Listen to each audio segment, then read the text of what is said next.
जन्मी मध्य प्रदेश जिला टीकमगढ़ डूंगा गांव है। बेटी बाई की बेटी जिसका उमा भारती नाम है। बेटी बाई की बेटी जिसका उमा भारती नाम है। उमा उमा से सुंदर बिरसी सीता जैसी भोली है। वो साक्षात तेरी बाणी से सरस्वती ही बोली है। वो जगनी धारा प्रभा है आकर्षक भाषा शैली है। उन्नत माता किला गौरव गाथा फैली है। तो चिंतन मनन सृजन सामाजिक संयम देख सकते हैं ब्राह्मण दिखा रहे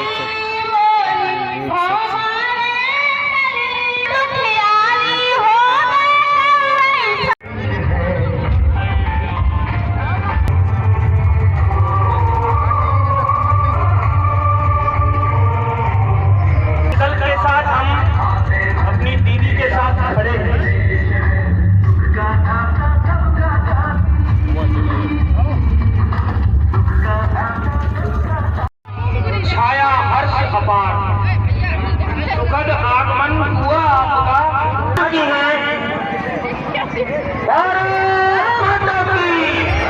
भारत माता की उमा भारती जिंदाबाद। हमारी दीदी जिंदाबाद। उमा भारती जिंदाबाद।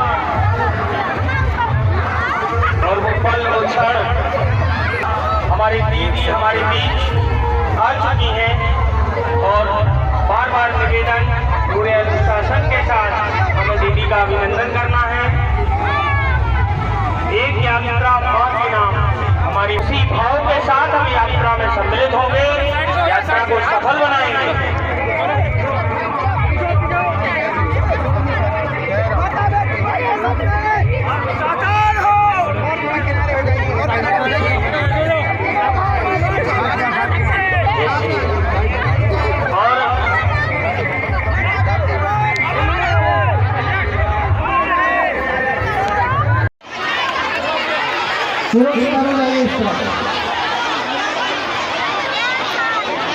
तुम लोग पीछे हो जाओ।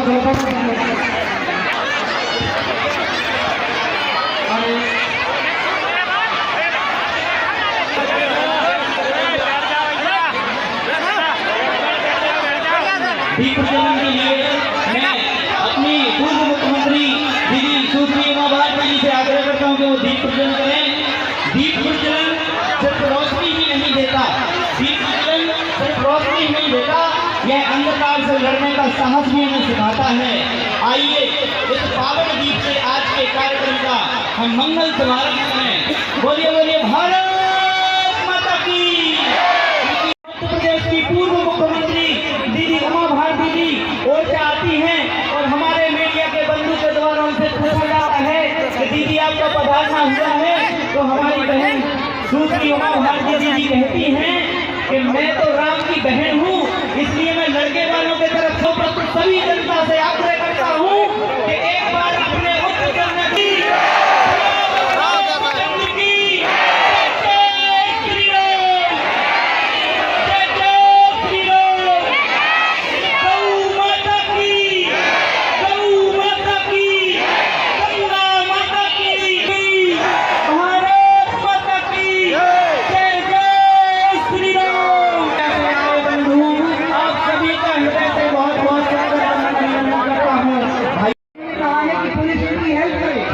पुलिस ने कहा है कि हम पूरी हेल्प करेंगे, क्योंकि अगर कोई अगर दूसरी बेचेगा तो बंद करने के जेल में जाएंगे उसको।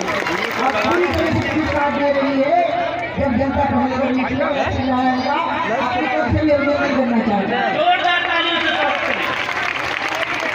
अब मैं स्वागत के क्रम को आगे बढ़ाते हुए श्री उमाशंकर लोधी जी दो से बधाई उनसे मैं आग्रह करता हूँ कि हमारी पूर्व मुख्यमंत्री पिता का सम्मान कर रहा है।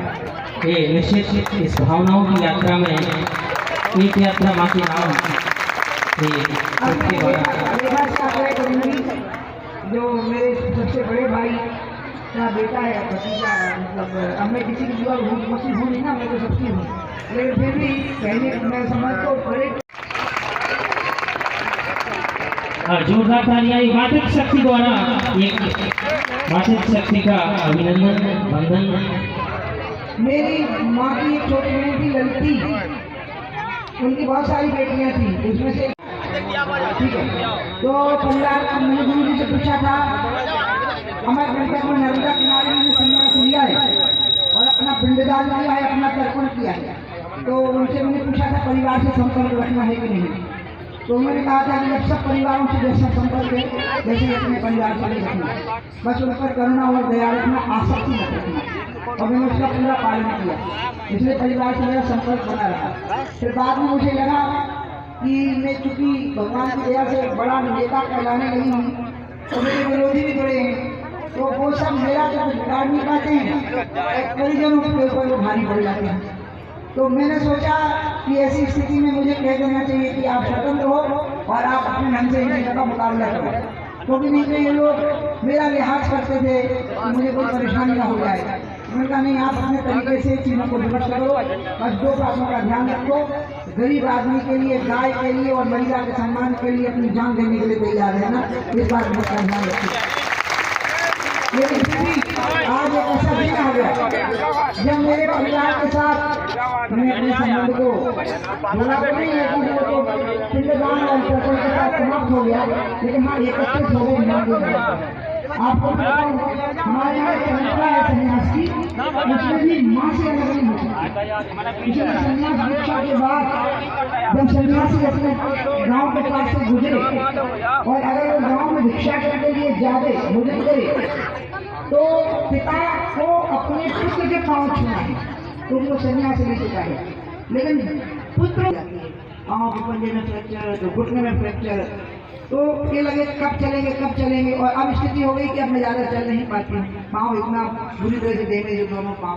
हाँ चलती हूँ लेकिन एक दिन में 4 किलोमीटर से ज़्यादा नहीं चल सकती। और पता लगा कि ये बांध सरदार परियोजना से लंबाई बहुत बढ़ गई है, गरौली से बूढ़ा तक।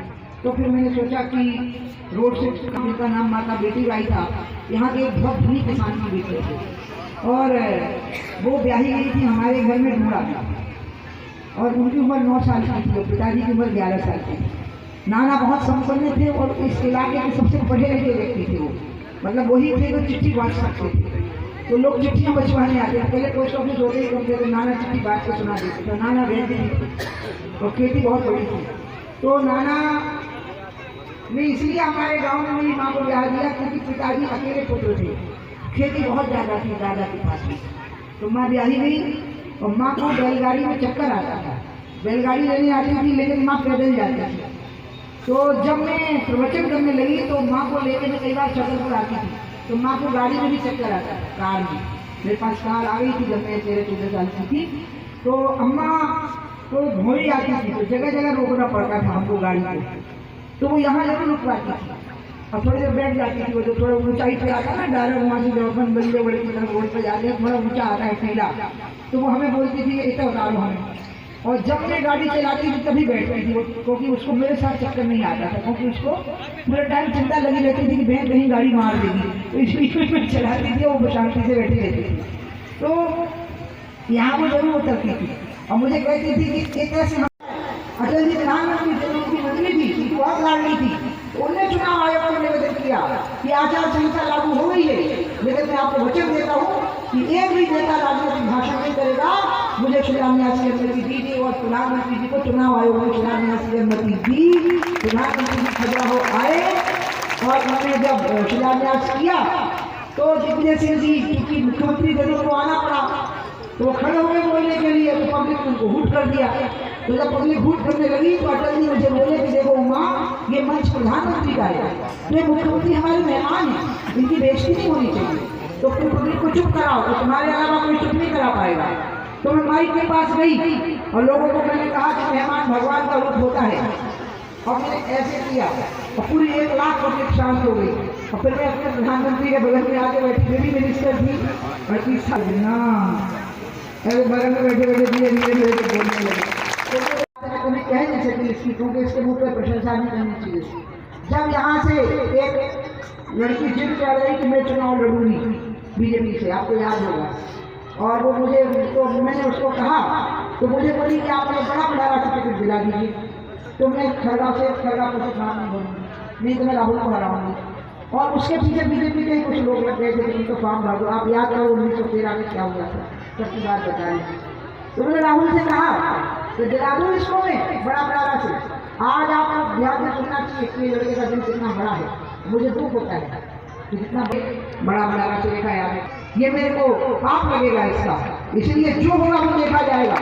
लेकिन आप रेखा और अपने रेखा का टिकट नहीं कटा, जो महिला खड़ी हुई उसकी जमानत जब्त हुई, लेकिन उसने राहुल के वोट कम किए और परिणाम आपने 5 भाषा बदल जाता है, बोलने का लहजे बदल जाता है। बूढ़े लोग छोटे बच्चों के पाँव पकड़ने लग जाते हैं।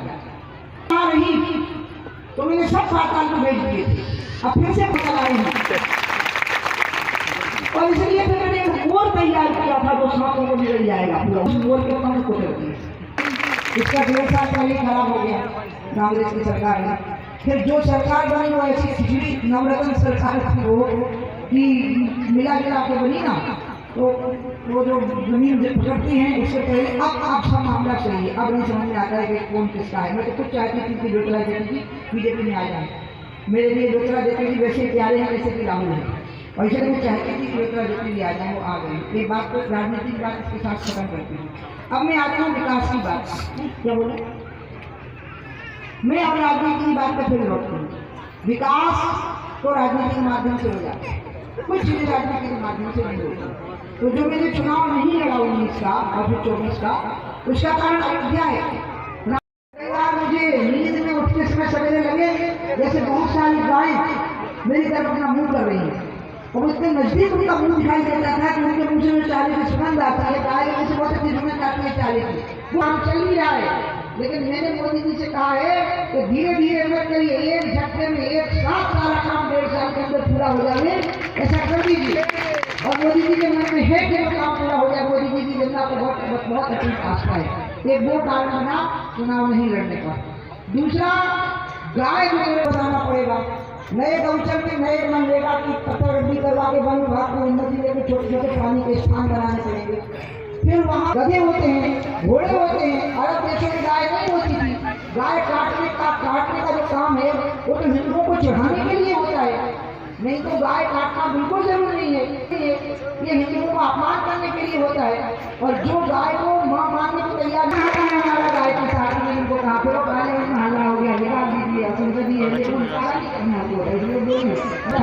तो क्या मुसलमान का बच्चा नल का पानी पीने में दूध होगा? उसको भी गाय का दूध पीना जरूरी है। तो हम धर्म के नाते से गाय को मां मानते हैं और मुसलमान दूध के नाते से गाय को मां मानेगा, और दोनों मिलकर के रक्षा के लिए तत्पर होंगे। इसलिए गाय की रक्षा किसान कर पाएगा पालन करके, और उसमें सरकार के सहयोग की जरूरत पड़ेगी। इसलिए मैंने मोहन यादव जी को कहा है कि जो लाडली महिलाएं हैं 1.25 करोड़, उनको एक गैया और दे दो, अच्छी स्वस्थ दुधारू देशी गैया दे दो, 15 गैया दे दो, गैया दे दो, और गैया पालने की जगह दे दो, और गाँव में एक गौपालक दे दो या 2 गौपालक दे दो। बोलो, अच्छी गाय मिलेगी तो उसकी साल भर की इनकम अलग से भी हो जाएगी, 10-15 हो जाएगी कि हो जाएगी। हाँ, इसीलिए मैं बोल रही हूँ। और ये गाय को तुमको क्या लगता है, गाय तुमने पाली थी? गाय उन्होंने पाली थी, जो भूसा में उठती थी, गाय का गोबर तोड़ती थी, वो उठती थी नहीं, हर सवेरे सबसे पहले, और फिर उसका मुँह अपने हाथ से तोड़ती थी, फिर नहीं आती थी, कचरे में भर के भूरे में डाल के आती थी। इसी प्रकार से गंगा का मसला है। सरकार अपना काम करेगी, क्या बना सकती है सरकार? घाट के रास्ते में अड़चन नहीं बनना, नहीं तो नारी और नदी मिलकर के संहार कर देती है। इसलिए नारी का सम्मान भी ठीक है, पुलिस का अपना काम करेगी, लेकिन नारी का सम्मान करना भी आपका काम है। सारे नौजवानों को प्रतिज्ञा करनी चाहिए कि जिस गाँव में, जिस नगर में, जिस जगह में हम रहते हैं, वहाँ किसी बहन बेटी को बुरी नजर से देखने वाले की आँख तोड़ दी जाएगी, लेकिन हम नजर से नहीं देखेंगे। हर जगह आप कुछ चाहते हैं कि वो आके काम करें, आप स्वयं एक कार्य क्यों नहीं करते हैं? इसी प्रकार से नदी की भी रक्षा करिए, इसी प्रकार से तालाबों की भी रक्षा करिए। तो एक हो गई गाय, एक हो गई गंगा, और सबसे बड़ी बात हो गई शराब की नीति। अब देखो, बड़ी अजीब बात है, मैं तो खुद ऐसे बैठी रह जाती हूँ।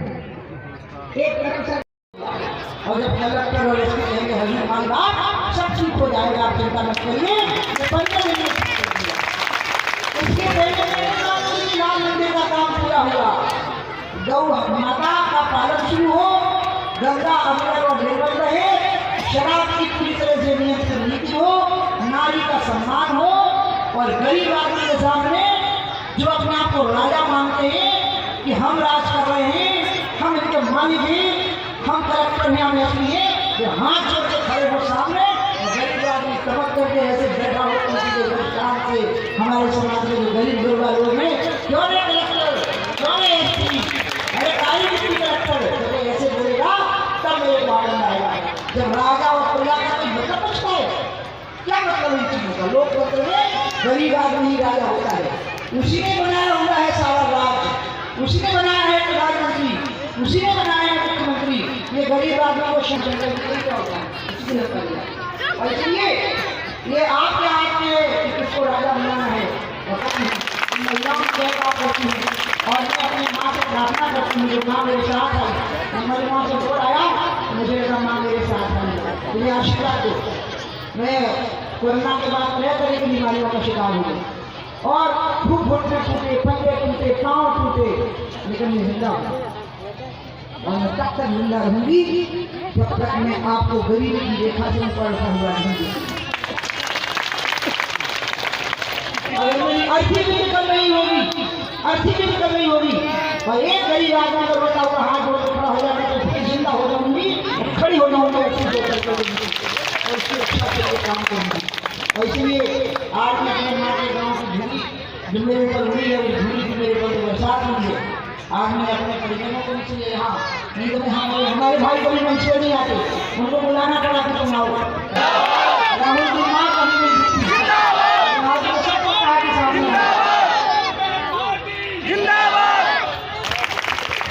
इसलिए मैंने कहा कि कोई धोखे मत रहना, मैं अभी 29 का चुनाव लड़ने की तैयारी कर चुकी हूँ और मैं लड़ूंगी,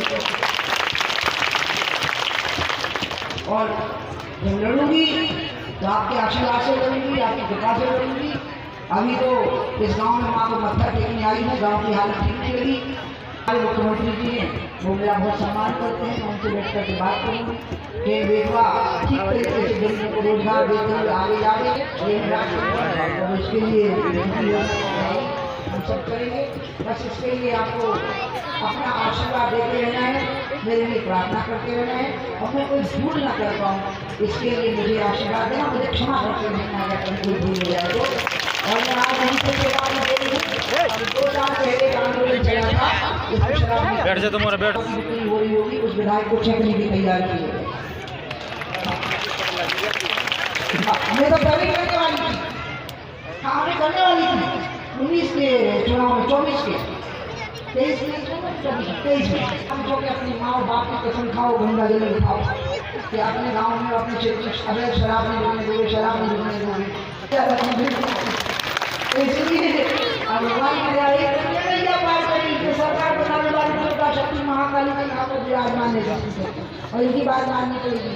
तो इसलिए बात रुक गई, तो मैं 2 साल का इंतजार कर रही हूँ कि सरकार के 2 साल का शपथ का समय पूरा होगा और विधानसभाओं को जब विधानसभा क्षेत्र में पहुँच रहेंगे तो शुरू हो जाएगा। को हाथ जोड़कर खड़ा करके रहूँगी, तब मैं अपनी माँ के चरणों में मैं प्रार्थना करती हूँ कि मैं उसकी इच्छा पूरी करूँगी। इन शब्दों के साथ मैं इस गांव को प्रणाम करती हूँ, इस गांव की धूली को प्रणाम करती हूँ, और गरौली का खून मेरे शरीर में बह रहा है।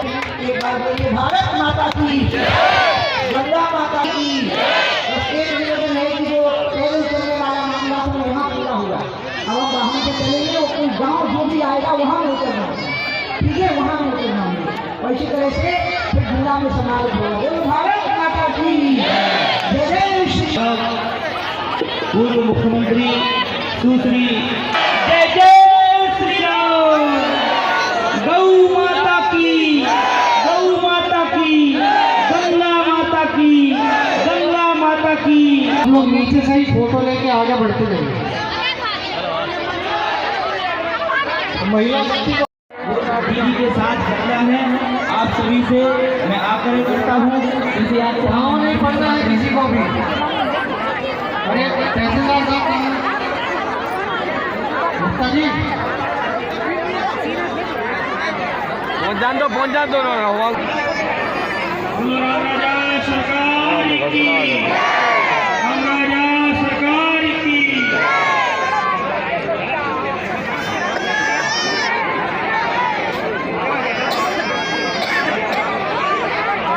मैं निवेदन करूंगा पूरे अनुशासन के साथ आप लोग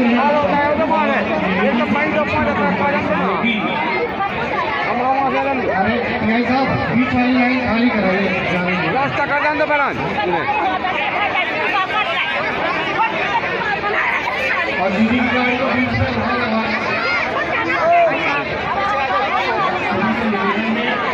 बीच में रास्ता दे रहे हैं। जिनको यात्रा में साथ में जाना है वो अपने अपनी गाड़ियों में पहुंच जाए। जिनको यात्रा में साथ जाना है वो अपनी अपनी गाड़ियों में पहुंच जाए। गाड़ियों से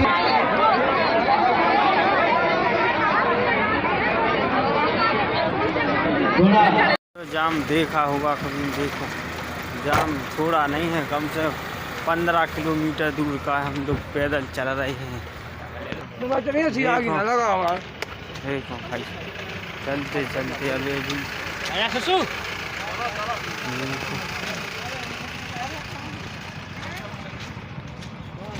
जो जाम देखो कम से कम 10-15 किलोमीटर तक खड़े।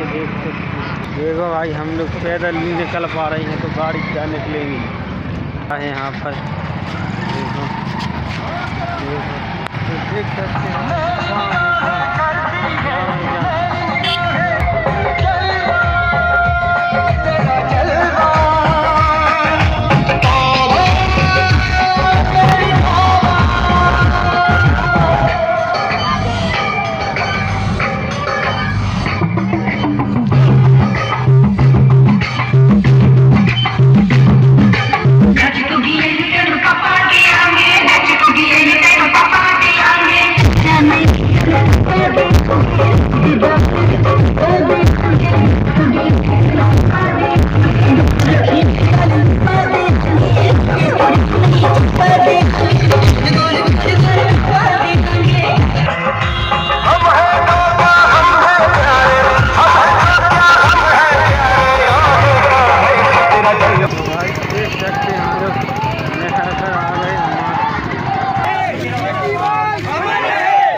जी नीचे जा रही हैं।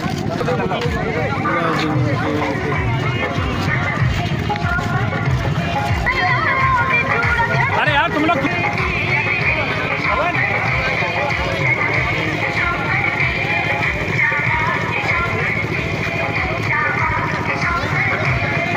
देख सकते हैं एक सजारा बांध में है चल रही है।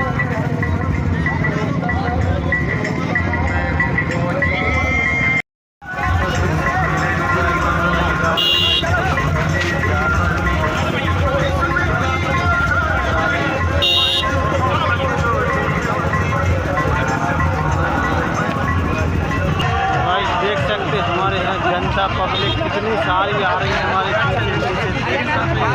देख सकते हैं हमारे जी की गाड़ी में जा रही है। देख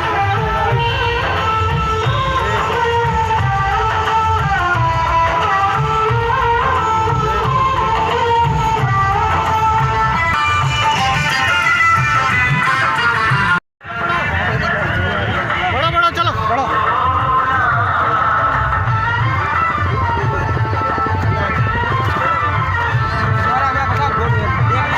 रुको हमें ले लंदो भाइयों एक द्वार का चलो अपन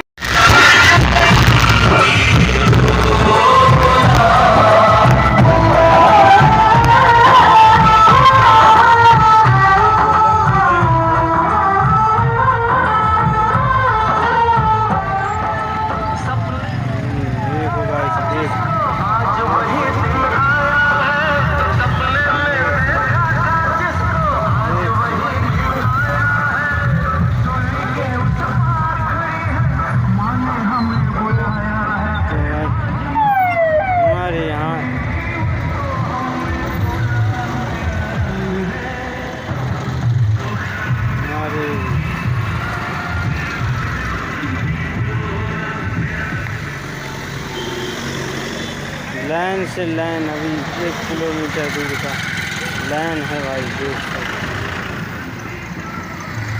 वो भी यहाँ पर पानी की साधन है चल रही, तो देख सकते चलो।